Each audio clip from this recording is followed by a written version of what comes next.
नमस्कार, स्वागत है आपका हरियाणा की खबरों में और मैं हूं आपके साथ सपना दीपक मद्देशिया। बुलेटिन का आगाज करेंगे। पूर्व राज्य मंत्री कृष्ण बेदी लगातार बीजेपी कार्यकर्ताओं की बैठकें ले रहे हैं। बेदी ने तीनों बीजेपी मंडलों की बैठक ली। आपको बता दें कि पिछले दिनों केंद्रीय गृह मंत्री अमित शाह के पंचकुला में आगमन के बाद से अक्टूबर में होने वाले विधानसभा चुनाव को लेकर बीजेपी ने गतिविधियां तेज कर दी है। लोगों एवं मतदाताओं को भाजपा से कैसे जोड़ना है, इसकी भी विशेष रणनीति पार्टी कार्यकर्ताओं और पदाधिकारियों को दी गई है। भाजपा के लोग अब धरातल पर जाकर लोगों और कार्यकर्ताओं के बीच रहेंगे। भाजपा ने शुरू किया लक्ष्य विजय अभियान। पूर्व राज्य मंत्री कृष्ण बेदी ने वीरवार को भी मंडल बैठक ली और पार्टी कार्यकर्ताओं को और पदाधिकारियों को दिशा निर्देश दिए गए।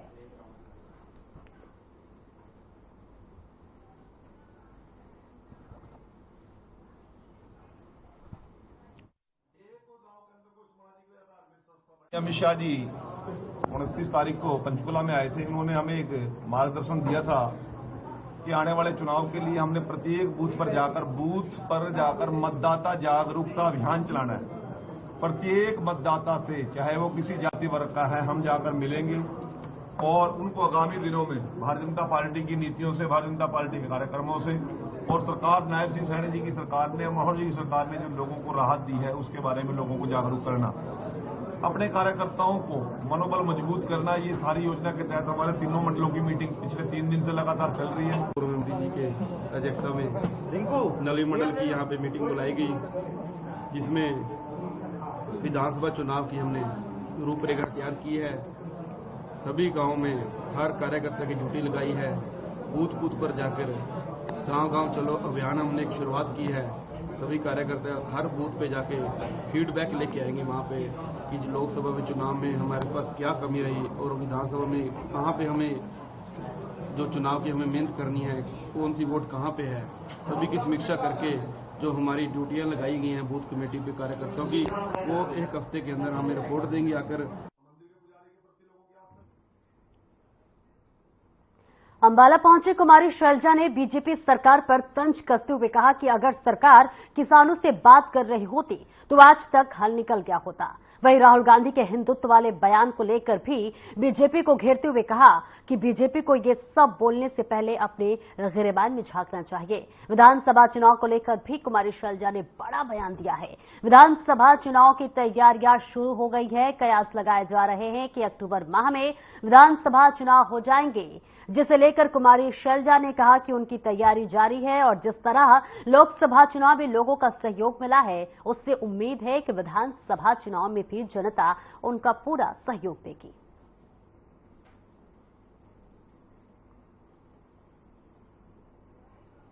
तैयारी तो लोगों के मन में शुरू हो चुकी और कांग्रेस का कार्यकर्ता तैयार है। अभी जिस मेहनत से लोकसभा में हमारे लोगों ने काम किया, जनता का रुझान दिखा, मुझे विश्वास है कि विधानसभा चुनाव में ये जारी रहेगा और हरियाणा में पूरी उम्मीद है, मुझे विश्वास है कि कांग्रेस की सरकार बनेगी। हरियाणा में 12 आईएएस अधिकारियों का तबादला हुआ है। हिसार, करनाल और अंबाला के मंडल आयुक्त के तबादले हुए हैं। आपको बता दें कि आईएएस अनुराग रस्तोगी हरियाणा के नए गृह सचिव होंगे, तो वहीं आईएएस अधिकारी अंकुर गुप्ता को सहकारिता विभाग का प्रभार मिला। तो वहीं आईएएस अधिकारी आनंद मोहन चरण को श्रम विभाग का अतिरिक्त मुख्य सचिव का प्रभार मिला।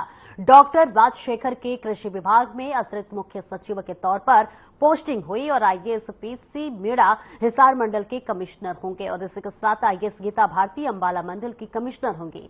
आईएएस राजू रत्न को अंबाला मंडल कमिश्नर की तैनाती मिली है।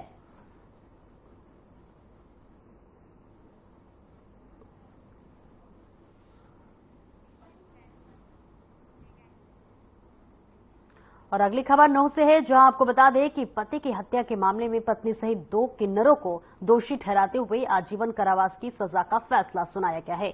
इसके अलावा अदालत ने दोषियों को 25,000 रुपए का जुर्माना भरने का भी आदेश दिया है। वर्ष 2020 में पत्नी ने किन्नरों के संग षड्यंत्र रच पुन्हाना शहर में वारदात को अंजाम दिया था। मृतक जगदीश के भाई राजू के बयान की पुन्हाना शहर चौकी पुलिस ने मृतक की पत्नी सहित करीब 1 दर्जन से अधिक आरोपियों के खिलाफ केस दर्ज किया था, जिसमें अतिरिक्त सत्र न्यायाधीश अमित कुमार शर्मा की अदालत के विशेष अभियोजक जगबीर सिंह ने बताया कि मृतक के भाई राजू ने पुलिस को शिकायत दी थी, जिसके बाद कार्रवाई की गई।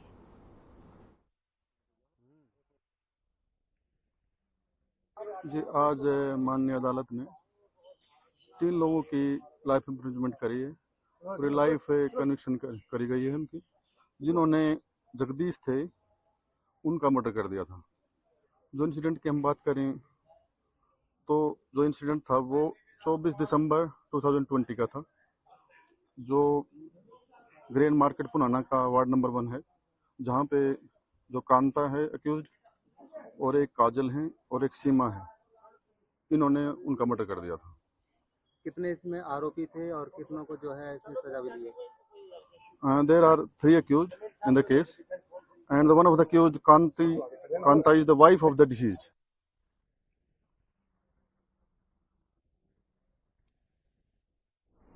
उपमंडल घरौंडा के कुठेल गांव में परसों रात को हरियाणा स्टेट क्राइम ब्रांच के पुलिस कर्मचारी एएसआई संजू की बाइक सवार बदमाशों ने गोली मारकर हत्या कर दी थी। पुलिस इस मामले में सीसीटीवी फुटेज खंगाल रही है। वहीं आरोपियों को पकड़ने के लिए 5 टीम बनाई गई है। संजू 2002 से हरियाणा पुलिस में है और ऐसे में वो करनाल, कुरुक्षेत्र और यमुनानगर में तैनात रहे हैं। तो जिस केस में वो जांच कर रहे थे वो केस भी देखे जा रहे हैं कि कहीं कोई बात तो नहीं। वहीं संजू का बेटा कनाडा से आया और उसके बाद ही आज अंतिम संस्कार हुआ। बेटे ने संजीव कुमार रा अमर रहे के नारे लगाए और वहीं हरियाणा पुलिस के जवानों ने संजीव कुमार को श्रद्धांजलि दी। इस दुख की घड़ी में घरौंडा से विधायक हरविंदर कल्याण भी पहुंचे और कहा कि जल्द ही आरोपियों को गिरफ्तार कर लिया जाएगा।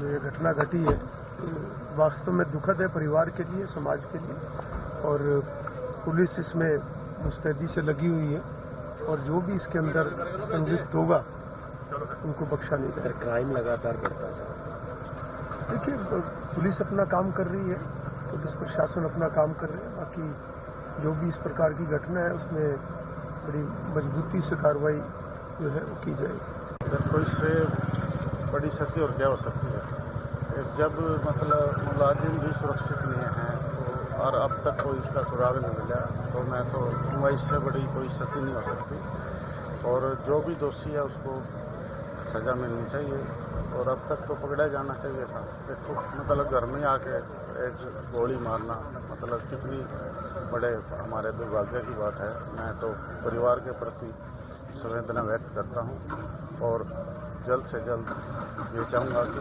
इसमें जो भी दोषी है जिसने काम किया उसको सख्त से सख्त सजा मिले। बहुत अच्छा लड़का था, बहुत सहनशीलता, ड्यूटी के प्रति बड़ा वफादार, कोई किसी प्रकार का कोई ऐप नहीं, किसी से कोई वाहियात की, किसी से कोई बद बातें नहीं, बिल्कुल अपने काम से थी काम। बहुत अच्छा लड़का था, इससे बहुत बड़ी क्षति हुई है, बहुत बड़ी।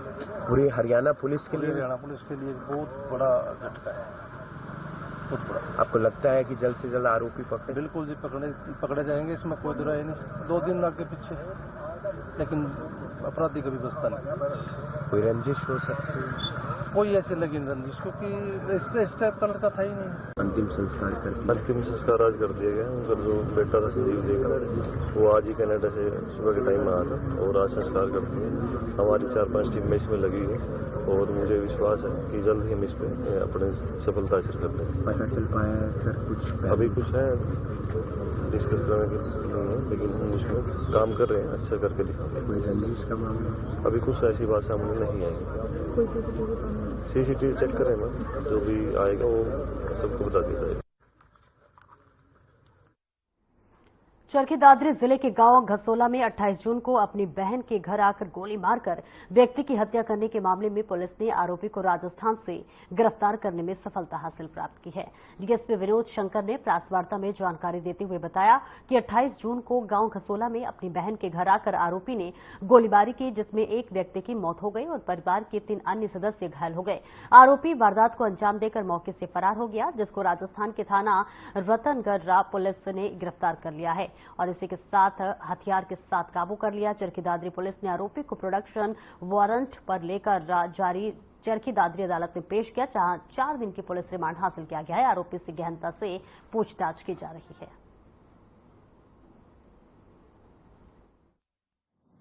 ये 28/6/2024 की रात की घटना है। करीब 2:45 पर एक साकेत नाम का एक लड़का है जो पास गांव का, और जो 16 गांव में इसकी सिस्टर आशा नाम की इसकी सिस्टर जो है वो रजत नाम के लड़के के साथ शादीशुदा है। तो उससे इनका कोई फैमिली डिस्प्यूट था और इसलिए इसी 28 तारीख की रात को आता है वहाँ से दिल्ली से एक कैब को हायर करके ले जाता है और यहाँ आकर के उस गांव के पास ही दादा होटल के पास उस कैब को छीन लेता है। तो फिर गांव के मकान पे जाता है और मकान पर जा करके वहाँ पर ताबड़तोड़ फायरिंग कर देता है, जिसमें मौका से हमें 21 खाली खोल बरामद हुए हैं और 3 जिंदा कारतूस भी मिले हैं। और जो फायरिंग जो उसने की उसमें छोटे लाल नाम के व्यक्ति जो किसते ने विधानसभा चुनाव की तैयारियों को लेकर कैबिनेट मंत्री डॉक्टर बनवारी लाल ने कहा कि टिकट देना या ना देना केंद्रीय नेतृत्व का अधिकार क्षेत्र है, लेकिन मेहनत करना मेरा काम है। और अगर टिकट मिला तो बावल विधानसभा में शिक्षा, चिकित्सा और स्वास्थ्य के क्षेत्र में हुए विकास कार्यों को लेकर जनता के बीच जाएंगे और रह गई कमियों को पूरा करेंगे। चुनाव लड़ेंगे और जीतेंगे। वहीं गुरुवार को रेवाड़ी पहुंचे हरियाणा विधानसभा चुनाव सह प्रभारी विप्लव देव पर कहा कि हर कार्यकर्ता उनके दिशा निर्देश पर संगठित होकर प्रदेश में तीसरी बार बीजेपी की सरकार बनाने का काम करेंगे।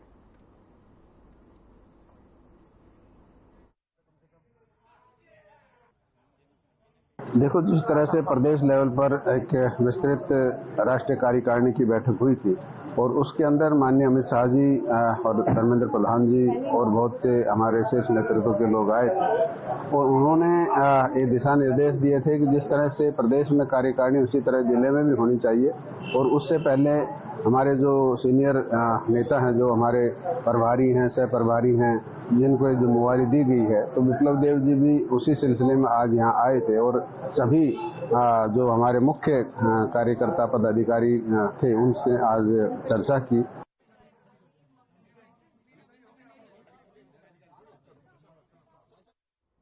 त्रिपुरा से बीजेपी सांसद और हरियाणा विधानसभा चुनाव के सह प्रभारी विप्लव देव हरियाणा के रेवाड़ी पहुंचे, जहां उन्होंने पार्टी कार्यकर्ताओं और पदाधिकारियों को संगठित होकर पार्टी को मजबूती प्रदान करने और सभी विधानसभाओं में भारी बहुमत से जीत हासिल कर प्रदेश में तीसरी बार बीजेपी की सरकार बनाने का मूल मंत्र दिया। वहीं उन्होंने पार्टी को संगठित करने के लिए कहा कि हाल ही में गृह मंत्री अमित शाह की अध्यक्षता में हुई एक मीटिंग में इनके सहित 5 लोगों की ड्यूटी लगाई गई कि वो मंडल और जिला स्तर पर हर विधानसभा में कार्यकर्ताओं के साथ मीटिंग करें और जहां भी कुछ कमी हो तो उसे पूरा करें और जहां अच्छा काम हो रहा है उसे और मजबूती देने का काम करें, ताकि प्रदेश के मुख्यमंत्री नायब सिंह सैनी जिस प्रकार विकास को गति देने का निरंतर काम कर रहे हैं उसे आगे बढ़ाया जा सके।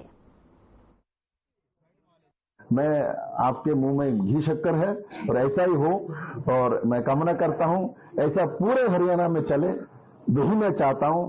और आपके मुंह में दोबारा घी शक्कर। हमारे ऊपर भरोसा करो भाई, धर्मेंद्र प्रधान जी भी हमारे साथ है, हमारे इलेक्शन के प्रभारी है और तजुर्बे वाले व्यक्ति है और मैं भी छोटा मोटा काम करके यहाँ आया हूँ। हम दोनों के ऊपर भरोसा रखो। सुरेंद्र नागर जी है, सतीश पुनिया जी, सब लोग काम करना जानता है, करने की कोशिश करता है और माननीय प्रधानमंत्री जी और माननीय नड्डा जी ने ऐसा ही एक टीम भेजा जो हरियाणा के हित में काम करने वाला है।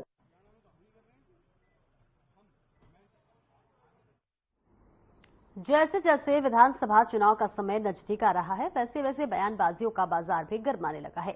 चंडीगढ़ में नेता प्रतिपक्ष भूपेंद्र सिंह हुड्डा ने प्रेस कॉन्फ्रेंस की, जिसमें उन्होंने प्रदेश सरकार पर कई मुद्दों को लेकर निशाना साधा। तो वहीं हर तरफ दूसरी तरफ प्रदेश में कांग्रेस की सरकार बनने का दावा किया। हुड्डा ने और क्या कुछ कहा, आइए आपको दिखाते हैं और सुनवाते हैं। की बात चली, देश में प्रजातंत्र की बात चली, डेमोक्रेसी की चली। प्रेस एक मजबूत स्तंभ है डेमोक्रेसी। प्रेस मजबूत रहेगा तो डेमोक्रेसी भी मजबूत रहेगी, क्योंकि लोगों की आवाज तो प्रेस द्वारा होती है।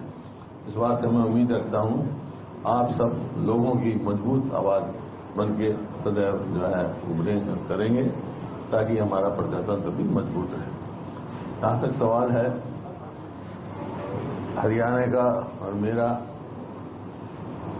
इस सरकार, मौजूदा सरकार को पहले 5 साल बीजेपी की रही और 4.5 साल के करीब जेजेपी की और बीजेपी की गठबंधन सरकार रही। इसकी चर्चा करूं उससे पहले जो ये लोकसभा के चुनाव हुए और जो नतीजा हरियाणा में आया, वो लोगों का साफ संकेत है कि इस मौजूदा सरकार से लोग विमुख हो चुके हैं हर वर्ग। क्यों पिछली बार चाहे वो कोई भी आप वोट परसेंटेज लगाएं, 2019 में कांग्रेस पार्टी को तकरीबन 28% के करीब वोट मिले और अब अलायंस को 47.62% वोट मिले, मतलब 20% के करीब इजाफा है। बीजेपी का 12% के करीब डाउनफॉल है और 10 के 10 पार्लियामेंट क्षेत्र में जीता हारा अलग 5 आए हम, लेकिन 10 के 10 पार्लियामेंट क्षेत्र में पीछे के मुकाबले में बीजेपी का वोट शेयर गिरा है और कांग्रेस का बढ़ा है। केवल पार्लियामेंट क्षेत्र नहीं, 90 के 90 असेंबली क्षेत्रों में कांग्रेस का वोट शेयर बढ़ा है और बीजेपी का गिरा है। तो ये पैमाने हैं, ये साफ संकेत है। और अब खबर सोनीपत से है, जहां जिला परिवाद एवं कष्ट निवारण समिति की मासिक बैठक में बिजली मंत्री रणजीत सिंह चौटाला ने शिरकत की।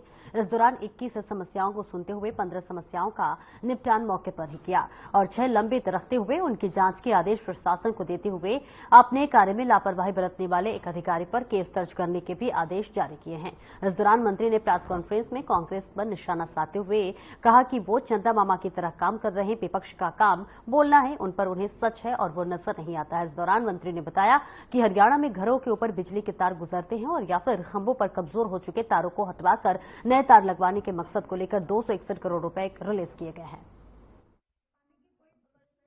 देखिए ऐसा है, अपोजिशन एक जो रोल करा करती है वो करते हैं। वो सदा से ये कहते हैं, पहले भी कहते आए, अब कहेंगे, हम सुन लेते हैं उनकी बातों को। देखिए सरकार अपना फंक्शनिंग करती है, जब हाउस होता है हम सब बातें सामने सुनते हैं, जवाबदेही होती है। और ये नहीं, वो तो ये कहेंगे ये कुछ नहीं करे, सरकार करिए, कुछ चीजों में रिकॉर्ड बने। अब जैसे मैं आपसे बता रहा हूँ, मेरे अपने डिपार्टमेंट की बता रहा हूँ, मैं प्रेसिडेंट से अवॉर्डेड हूँ।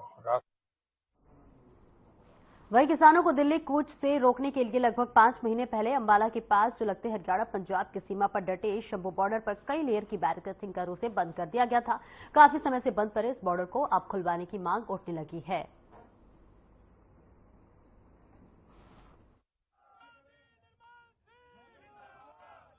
ये है जी कि जो धरना किसानों ने शंभू बॉर्डर पर लगा रखा है और सरकार उनको दिल्ली जाने से रोक रही है। हमारा सरकार से निवेदन है कि ये जो है रास्ता खुलवाए और लोगों को जाने दें। उनका जाने का अधिकार भी है और सब लोग जाकर रामलीला में अपनी बात अपोजिशन के और दूसरे लोग कहते आए हैं और कहेंगे भी। यहाँ पर इनके जो रास्ता बंद है उससे हमारा अंबाला शहर। हरियाणा में बढ़ते अपराध पर आप वरिष्ठ उपाध्यक्ष अनुराग ढांडा का बयान सामने आया है। अनुराग ढांडा ने कहा कि पुलिस एएसआई की हत्या के 39 घंटे बाद भी अपराधी गिरफ्त से बाहर है, जिसके चलते उन्होंने सुरक्षा व्यवस्था समेत दूसरे मुद्दों पर सरकार को घेरा। ढांडा ने क्या कुछ कहा, आइए सुनवाते हैं। भारतीय जनता पार्टी का जंगल राज चल रहा है, अगर ये कहें तो गलत नहीं है, क्योंकि 39 घंटे हो गए एक पुलिस के एएसआई की हत्या को। अपराधी खुलेआम सरकार को चुनौती दे रहे हैं कि अगर आपके अंदर हिम्मत है तो हमें पकड़ के दिखाइए, और सरकार हाथ पर हाथ धरे बैठी है। पूरे हरियाणा के लोग आतंकित हैं, पूरे हरियाणा के लोग डरे हुए हैं, परेशान हैं, क्योंकि गैंग हरियाणा में खुलेआम घूम रहे हैं। कहीं पर खुलेआम गोलीबारी की जाती है, कहीं पर फिरौती मांगी जा रही है। पूरे हरियाणा का व्यापारी इस वक्त स्तब्ध है, अपनी सुरक्षा को लेकर चिंतित है। हिसार के व्यापारियों ने हिसार बंद का ऐलान किया है। पूरे हरियाणा का व्यापारी हरियाणा बंद के बारे में सोच रहा है ताकि सरकार के ऊपर दबाव बनाया जा सके। लेकिन आप खुद सोच के देखिए, जनता की सुरक्षा कैसे होगी जब जनता की सुरक्षा करने वाली पुलिस ही सुरक्षित नहीं है। कुरुक्षेत्र के इतिहास को जिंदा रखने के लिए भारत रत्न गुलजारी लाल नंदा का अहम योगदान है। राज्य मंत्री सुभाष सुधा, महामंडलेश्वर डॉक्टर स्वामी श्वातानंद जी और महाराज कुलपति डॉक्टर सोमनाथ सचदेवा ने स्वर्गीय गुलजारी लाल चंदा की जयंती को लेकर स्मारक पर श्रद्धांजलि अर्पित की। मंत्रोच्चारण के बीच हवन यज्ञ और आहुति डाली और भाष्य चित्रकला प्रतियोगिता के विजेताओं को भी सम्मानित किया। अवसर बनाया जाता है, तो मैं कहूँगा इसके अंदर बहुत से हमारे आने वाली हमारी जो पीढ़ियाँ थी उनके द्वारा आज उनकी प्रेरणा के लिए यहाँ पर एक एग्जीबिशन में लगाई गई, उनके किसी के साथ बहुत अच्छे संबंध रहे और उनको बड़ा प्रेरणा का स्रोत मिलेगा। तो मैं यही कहूँगा क्षेत्र में उनकी बहुत बड़ी नंदा जी के दिन है, उन्हीं के मार्गदर्शन पर मैं अपनी बात भी कहूँगा कि मुझे भी यहाँ पर आज MLA बना, अलग बड़ी मिनिस्टर बना, तो उनके मार्ग में हम क्षेत्र को और आगे बढ़ाने का कार्य कर रहे हैं।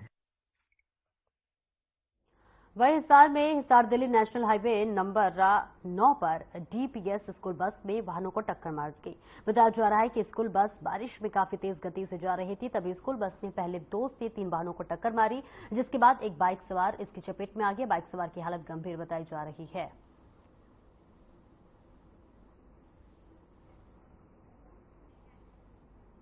पुंडरी में जिला प्रशासन की टीम ने गांव जांबा का दौरा किया और वहां के सरपंच और ग्रामीणों से मुलाकात की। जिला अभियोक्ता प्रशांत पवार, SP उपासना सिंह, जिला विकास एवं पंचायत अधिकारी कंबर दमन सिंह, BDPO राज सिंह और थाना प्रभारी राजकुमार सहित कई अधिकारी गांव जांबा में पहुंचे। गांव में पहुंचने पर ग्राम पंचायत की ओर से सरपंच लाभ सिंह जांबा और जिला स्वच्छता अभियान के संयोजक सतपाल जांबा सहित गांव के गणमान्य लोगों ने जिला प्रशासन का स्वागत किया। देखिए, बड़ी प्रसन्नता हुई है सारे काम देख के, सारी पंचायत का जो इन्होंने मेहनत की है पिछले टाइम पे, और इससे यही जो है निकल के आता है कि देखिए अगर जो है सारी टीम, सारे गांव वाले अगर सारे मिलके काम करें तो कितना अच्छा जो है वातावरण में सारी चीजें हो सकती हैं। ऐसी ऐसी चीजें हैं यहाँ पे गाँव में मैंने देखी कि जो हमारे कई हुडा के सेक्टर्स हैं वहाँ पे होती हैं इस टाइप की चीजें, कि चाहे इनकी स्ट्रीट लाइट्स हों, चाहे इनके कैमरा हों, चाहे बच्चों के खेलने की जगह हों, चाहे और भी साफ सफाई हो और सारी सुविधा। सर, यहाँ पे सुविधाएं जो बेसिक से जो टेक्नोलॉजी को लेके हमने सारी डालने की कोशिश की है, जैसे CCTV कैमरे हो गए, सिक्योरिटी गेट हो गए, CC की गलियां हो गई, वाटर कूलर हो गए, RCC के बेंच हो गए, सोलर स्ट्रीट लाइट हो गई, मोस्टली गलियां पक्की हैं, और एक सर पार्क भी डेवलप किया हमने गाँव में लोगों को। फरीदाबाद जिले के गांव मोहना के रहने वाले करगिल में शहीद हुए वीरेंद्र के परिवार के साथ राजनीति की जा रही है। आपको बता दें, करगिल में शहीद हुए वीरेंद्र सिंह के परिवार को सरकार की तरफ से दिए गए प्लॉट पर गांव के सरपंच और कुछ लोग मकान नहीं बनाने दे रहे, और इतना ही नहीं, शहीद के परिवार की तरफ से बनाए गए मकान को भी देर रात कुछ लोगों ने तोड़ दिया।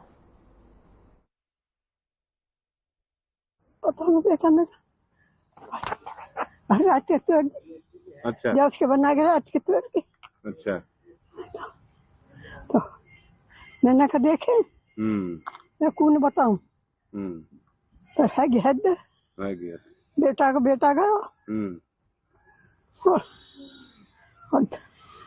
बने बनाए मकान।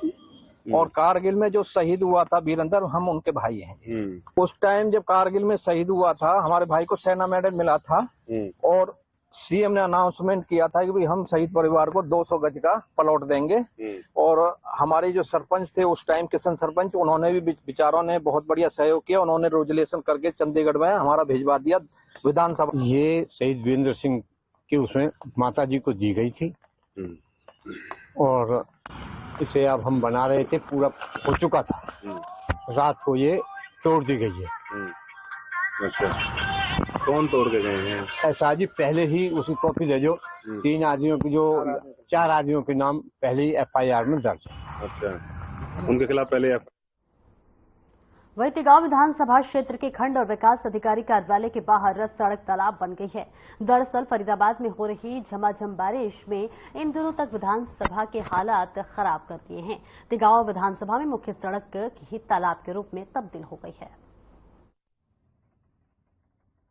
1-1.5 महीने से भरा हुआ है, और सालों से भरा हुआ है एक तरह से। कभी कभी बीच में सूख जाता है, तो सूख जाता है, नहीं तो ये भरा ही रहता है। ये इसका वजह क्या आप मानते हो? हल्की सी बरसात होते ही सरकार की लूज पॉइंट है ये। वो नहीं ध्यान दे रही यहाँ पे ये है। अच्छा, यहाँ पर एक बीडीपीओ ऑफिस भी है जो तिगांव के खंड विकास अधिकारी है, उनके दफ्तर के सामने का ये हाल है, इस पर क्या कहना चाहोगे? अब जब दफ्तर के सामने का हाल नहीं देख पा रहे तो कहाँ का देखेंगे? यहाँ पे ये हाल है, उनके दफ्तर है, उन्हें खुद सोचना चाहिए, उन्हें भी यहाँ से निकलना होता है। कहाँ के निवासी हैं आप? मैं बल्लम। भैया 2 साल का ज्यादा ही हो गया। भैया 2 साल का ज्यादा ही हो गया। अच्छा, तो क्या वजह मानते हैं आप इस पानी भरे रहने की? वजह यहाँ झील है, यूँ उठना चाहिए। अच्छा, तो कोई भी देखिए यहाँ पर खंड विकास अधिकारी का कार्यालय है, जस्ट उसके सामने भी ये हालात हैं, तो क्या कभी अधिकारी ने सुध नहीं ली? कोई सुध नहीं, पानी में तो निकलता है बड़े उसमें बढ़ जाना। अच्छा, ये वजह ये कमजोरी बावजूद यहाँ पे है, ये वजह ये कमजोरी बावजूद यहाँ पे है। कितने नेता बने, कितने सरपंच हुए, कितने कुछ भी हुए, पर लेकिन जो है यहाँ पर सुनाई कोई किसी नहीं करता है और अपनी मर्जी का काम कर रहा है। और कहने का कितने समय से भरा हुआ है ये पानी आई साल बढ़ता है जी। अच्छा, हल्की सी बारिश में ये भर जाता है? इसी में ही बढ़ जाता है। खंड विकास अधिकारी तिगांव। और इस बीच चंडीगढ़ से एक बड़ी खबर आ रही है, जहां आपको बताते चले कि इनेलो को बड़ा झटका लगा है। जी हां, 11 बजे एक बैठक होने वाली है, अहम बैठक बताया जा रहा है। तो इनेलो पार्टी को देखिए बड़ा झटका लगा है। चंडीगढ़ में श्याम सिंह राणा इनेलो से इस्तीफा दिए। जी हां, इनेलो नेता बीजेपी में शामिल होंगे, मुख्यमंत्री सैनी की अगुवाई में बीजेपी में होंगे शामिल। तो वही चंडीगढ़ में देखिए 11 बजे एक बड़ी बैठक होने वाली है, महत्वपूर्ण बैठक होने वाली है, क्योंकि बात अगर हरियाणा की कर ले तो देखिए लगातार बीजेपी का कुनबा बढ़ता हुआ नजर आ रहा है। और इस बीच बीजेपी में एक और इनेलो के दिग्गज नेता शामिल होने वाले हैं। बताते रतौर से 2014 में बीजेपी जो है ज्वाइन करने वाले हैं, वो फिलहाल 11 बजे ये अहम बैठक होने वाली है। बैठक में क्या कुछ होने वाला है देखिए, ये तो महत्वपूर्ण होगा। लेकिन इस बीच श्याम सिंह राणा ने देखिए इनेलो से इस्तीफा दे दिया है और अब वो भारतीय जनता पार्टी में शामिल होंगे। और इस बुलेटिन में इतना ही। खबरों का सिलसिला आगे भी जारी रहेगा। दीजिए इजाजत, नमस्कार।